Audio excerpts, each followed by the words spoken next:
What if I told you that um, the world's most widely read books have actually never been read? Right, which sounds like an impossible paradox. Yeah, exactly. I mean, not truly read. So, welcome to the Deep Dive, where today we are taking you through a stack of sources, some really fascinating textual analyses that make a staggering claim about the foundational texts of human history. And we're talking about the big ones here, right? Oh, absolutely. The Bible, the Tao Te Ching, the Mhm. Diamond Sutra. And the central argument running through all this material is that humanity has been reading them entirely wrong this whole time. Yeah, the premise in these sources is that we have collectively treated these texts as, well, literal historical accounts. Or, maybe as straightforward moral instruction manual. Right, like an ancient self-help book. Exactly. You read a chapter, you extract a basic lesson on how to behave, and you just move on. Right. But the analysis we are diving into today suggests they're actually operating on a completely different frequency. Okay, let's unpack this. Because the core idea here flips everything on its head. These sources argue that these ancient texts aren't just books. Mm-hmm. They are deliberately sealed prophecies. I mean, they operate as a highly sophisticated encryption system. Which presents such a compelling literary and historical puzzle. It really does. And just to establish our parameters for you listening today, our mission is not to debate theology or, advocate for any specific religion. Right, we're keeping it strictly to the text. Precisely. Uh-huh. We are going to decode the mechanics of these texts exactly as they are presented in your sources. We're essentially examining the architecture of a multi-millennial code. So to understand how to actually read these texts, Mm, the sources argue we first have to understand the state they're currently in. right. According to the notes, they are totally locked down. Yeah, if you look at the book of Isaiah, specifically chapter 29, verse 11, the text explicitly describes the scriptures as a sealed scroll. A sealed scroll. Right. The information is contained within it, but the access is intentionally restricted. And the sources point out an incredible detail about this restriction, too.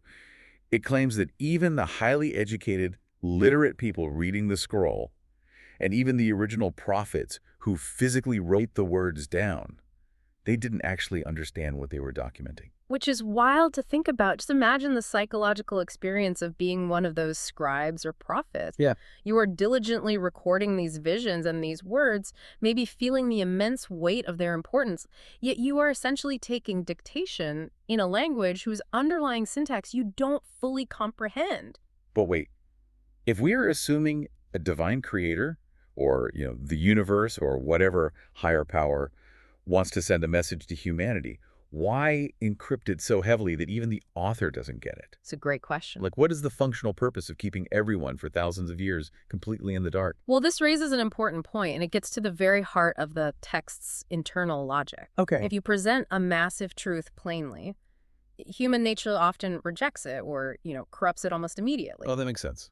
Right. So the sources suggest the scroll was sealed by God so that a literal reading only provides surface-level stories. Sort of like a decoy. Exactly. Yeah. You read Genesis, you see a story about Adam and Eve in a garden, and you consume it as a quaint history lesson about the first two people. Right.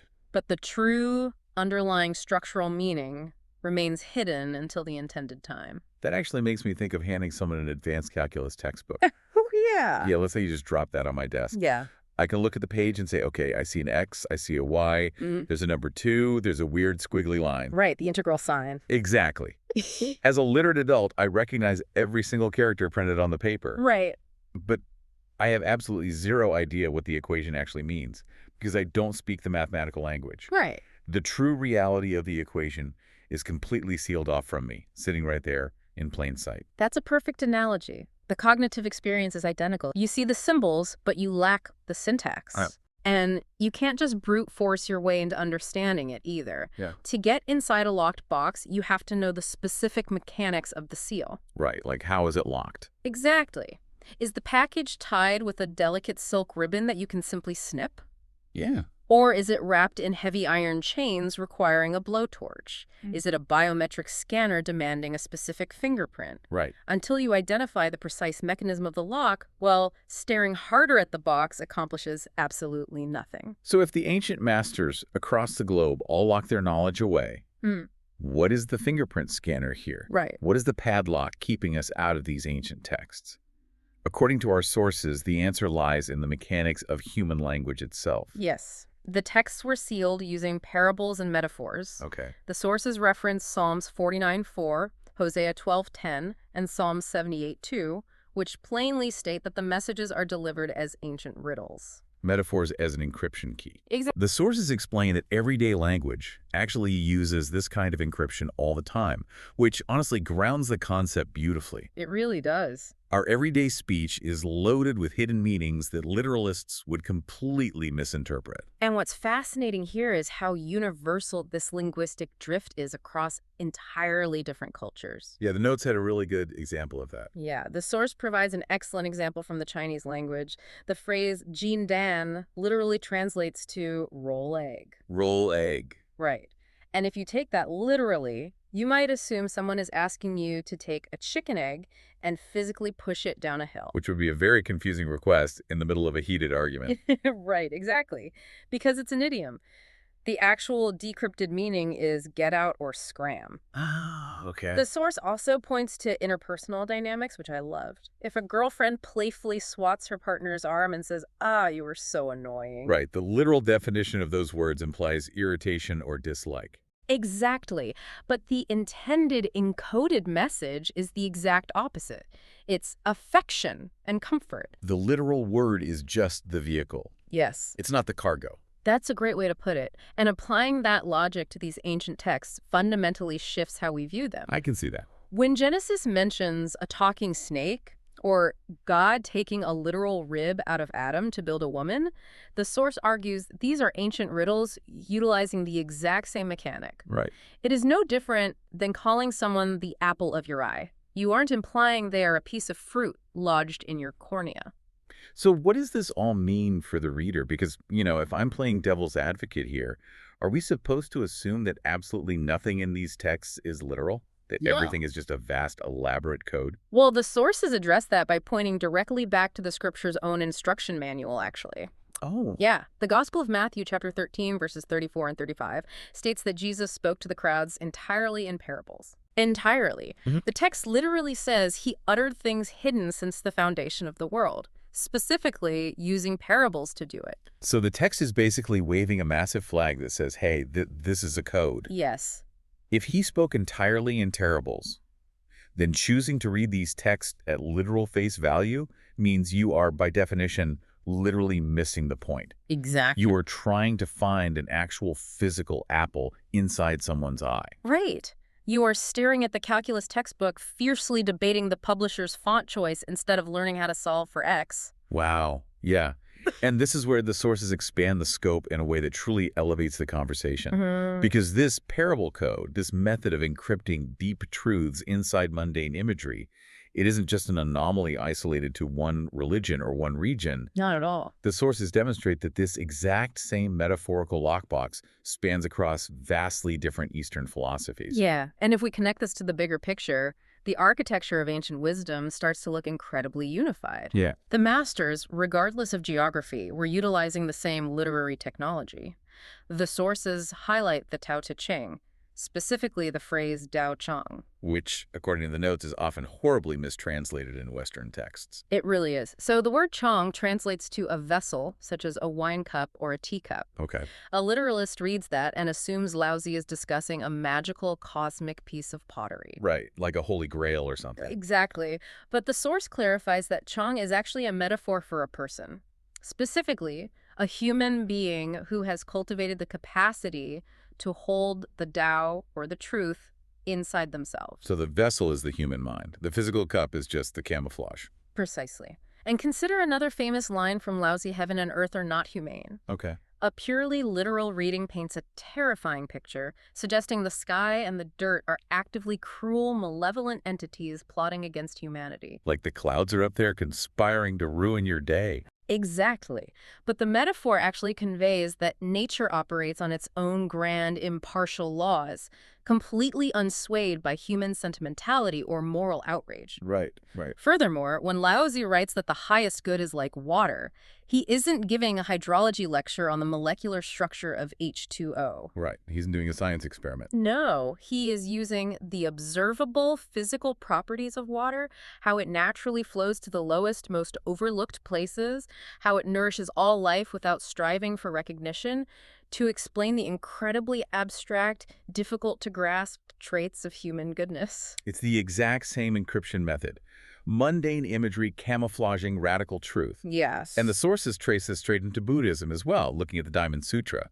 When the Buddha talks about the sands of the Ganges, he isn't conducting a geological survey of a riverbed. Right, because the human brain struggles to comprehend the infinite. So, by using the physical sand of a massive river, something visible but functionally uncountable, the Buddha forces the listener's mind to break out of its standard desire to measure and categorize, bridging the gap to a massive spiritual concept. And the notes include a brilliant modern-day example of how missing this metaphor causes massive confusion. Oh, the fish example. Yes, the sources question the literal practice of releasing live fish into rivers to gain good karma. The suggestion here is really profound. The fish mentioned in the ancient Buddhist scriptures were highly likely to be metaphors all along. Wow. They perhaps represented fleeting thoughts or selfish desires or worldly attachments that need to be released from the mind. But because people read it literally, you now have an entire commercial industry built around physically purchasing and releasing actual breathing fish into ponds. And think about why people default to literalism in that scenario. Because it's easier. Exactly. Buying a physical fish and tossing it into a river is a simple transactional act. It's easy.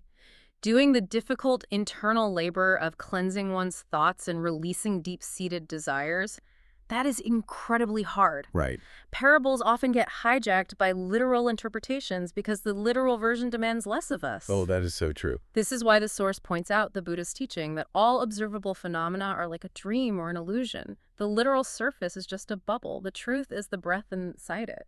Okay, so if the ancient masters across the globe left humanity with an unsolvable puzzle, if everyone is just guessing what the teacup or the fish or the snake means, how do we ever know who is right? Right, the million-dollar question. Yeah, the texts are sealed scrolls and the locks are parables. Right. But how do we actually get the key? Well, the sources argue that time itself is the master key. Time. Yes. The texts emphasize that these prophecies are sealed until a very specific era, frequently referred to in the scripture as the last days or the end times, as seen in Jeremiah 23:20. So before this designated time period, any interpretation someone offers is basically just a guess. It is entirely human guesswork. At its core, a prophecy is simply a predetermined plan for the future, and you cannot fully verify a plan until the plan is executed in reality. Here's where it gets really interesting, because the source uses a highly specific analogy to explain this mechanic. The 9 a.m. rose. Yes, this is perhaps the most illuminating way to visualize the encryption. Walk us through the scenario. Okay, so imagine someone gives you a prophecy. They declare, a rose is coming at 9 a.m. Okay. You hear that, and your literal mind starts preparing. You might look out the window waiting for a florist delivery. You grab a glass vase and fill it with water. You're operating entirely on the literal definition of the word rose. But if the prophecy was encrypted using the parable code, your preparations are completely misguided. Right. What if the rose isn't a plant? What if the rose is a metaphor for a woman? Exactly. A woman who wears red clothing, who has a fiery, prickly personality like thorns, long flowing hair, pale skin, and bright red fingernails. And if that woman is the true meaning, then your vase of water is entirely useless. And the fog of the future makes it impossible to prove before the event actually happens. Right. Before 9 a.m., you can debate with your friends all day. One scholar says it's a red rose, a theologian says it's a white rose, a philosopher argues it's a painting of a rose. Yep. The truth remains incredibly difficult to grasp. But the moment the clock strikes 9 a.m., that specific woman in the red dress with the fiery personality actually walks through the door. yes, the riddle is instantly solved. It goes from being an impossible, abstract debate to being incredibly simple and obvious. You just point at the door and say, oh, she is the rose. The physical event is the key turning in the lock. The fulfillment of the prophecy in the real world is the only mechanism that decodes the ancient metaphor. And according to the internal logic of this source material, this changes everything about how we should view scholars or teachers or really anyone claiming to explain these texts today. Oh, absolutely. The implications for modern interpretation are staggering. Right, because if a teacher stands up and starts breaking down all these parables and metaphors, but they don't first declare what specific real-world event actually fulfilled the prophecy. They are operating completely outside the basic framework of the text. Exactly. It means you cannot simply philosophize your way to the truth of a sealed prophecy. You can't meditate on the word rose for a decade and unlock the meaning. You have to be able to point to the door at 9 a.m. and say, look, she walked in. Right. If you can't point to the fulfillment, you are still just guessing about flowers. You're Yeah. trying to pick a lock without a key. This naturally leads to the final and perhaps most personal piece of the puzzle. Okay. If the texts are locked by parables, and they are finally unsealed by actual events in the real world, well, who actually gets to understand them when that happens? Right. Who gets to be in the room at 9 a.m. and realize it's the woman in the red dress, instead of just being angry and confused that the florist didn't show up? Precisely. The sources look at Jesus' parable of the sower to explain the psychology of the recipient. Oh, I know this one. Yeah, this is the famous story where a farmer scatters seeds and they fall on different types of ground-hard paths, rocky soil, thorny patches, and finally, good, fertile soil. But as we've established, this wasn't an agricultural lecture. He wasn't giving out seasonal farming tips to the locals. Yo, not at all. And the irony of this specific event is incredible. The majority of the people who heard that story completely missed the point and just walked away. Really? Yeah. They likely thought, well, I know how dirt works. I know how seeds work. Why is this guy wasting my time with a farming story when I have actual pressing problems? But they walked away because they assumed they already understood the subject matter. Exactly. Their assumed knowledge was the ultimate barrier to entry. But the text repeatedly uses the phrase, "He who has ears, let him hear." And our sources make it clear it is not talking about the physical cartilage on the side of your head. No, it refers to a mind capable of understanding, an internal posture that is receptive to the truth. The sources ask a very pointed question about this exact moment in history. Why did the 12 disciples stay behind when the rest of the massive crowd walked away? Well, it wasn't because they magically understood the parable right away. I mean, they were just as confused as everyone else. Right. And it certainly wasn't because they were the smartest, most highly educated theological scholars in the region. No, they were fishermen, tax collectors. Right. Ordinary people working ordinary jobs. They stayed because they possessed one defining trait: humility. Oh, wow. Instead of just dismissing a carpenter for rambling about seeds and dirt, Yeah. they had the humility to recognize that they were looking at a puzzle they didn't have the pieces for. Yes. They stayed behind after the crowds left, and they went to him and admitted their ignorance. They asked, "Teacher, what did that parable mean?" They didn't pretend to know. They admitted they were locked out. And that is the ultimate takeaway from these sources. Ultimate understanding requires two sequential things. Yeah. First, waiting for the prophecies to actually be fulfilled in reality. And second, waiting for someone, the sources say someone moved by the Holy Spirit, to be able to connect the real world event to the ancient metaphor and explain it to you. You have to wait for someone to point and say, the woman in the red dress is the rose. Yes. The core lesson for you, listening right now, is that true learning requires the humility to admit when you are looking at a riddle you don't understand. That's powerful. It is. If you are listening to this and feeling a bit defensive about texts you grew up with, the sources actually account for that human reaction. It is far better to say, "I'm looking at a sealed scroll," than to force a literal, nonsensical interpretation just to feel knowledgeable in the moment. Okay, let's take a breath and just sort of recap the journey we've just been on with these sources. Good idea. We started by discovering that the world's most ancient foundational scriptures claim to be sealed scrolls. We learned that the intricate locks holding them shut are parables, metaphors, and everyday linguistic riddles. We saw how this mechanism spans from the Bible to the Tao Te Ching to the Diamond Sutra. And finally, we explored how the only key that can ever open those locks is the actual physical fulfillment of those prophecies in the real world. A key that can only be turned by a mind possessing genuine humility. Yeah. And for you, the listener, this framework completely changes how we consume information. It really does. It forces us to pause and ask a fundamental question. Am I just looking at the literal surface of things, or am I missing the metaphor entirely?